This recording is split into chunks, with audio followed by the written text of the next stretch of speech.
So first of all, what is a version control system? A version control system, or VCS, is a system that allows you to manage multiple revisions of the same unit of information. For example, of documents, of source files, or any other item of that sort. And as the graphical depiction shows, a VCS allows multiple actors, here we have 4, to cooperate and share files.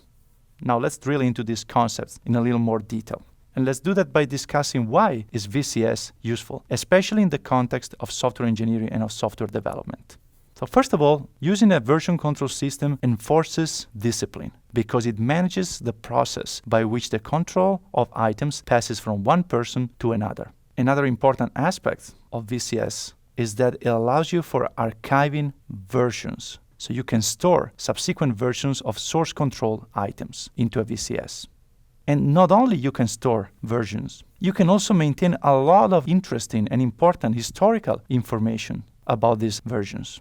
For example, a VCL will store information such as who is the author for the specific version stored in the system. Or, for another example, on what day and at what time that version was stored. And a lot of other interesting information about the specific version of the item. Information that you can then retrieve and, for example, use to compare versions. Obviously, the fact of having a central repository in which all these items are stored enables collaboration. So people can more easily share data, share files, share documents through the use of VCS.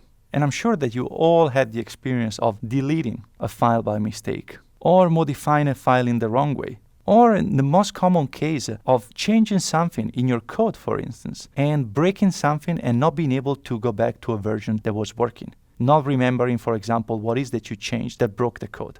In all these cases, a version control system can be extremely useful because it will allow you to recover from these accidental deletions or edits. And for example, to go back of yesterday's version that was working perfectly. And also to compare, for example, yesterday's version with today's version and see what is that you changed. Finally, a version control system will normally also allow you to conserve and save disk space on both the source control client and on the server. Why? Well, for instance, because it's centralizing the management of versions. So instead of having many copies spread around, you will have only one central point where these copies are stored, or a few points where these copies are stored. In addition, a version control system often uses efficient algorithms to store these changes. And therefore, it can keep many versions without taking up too much space.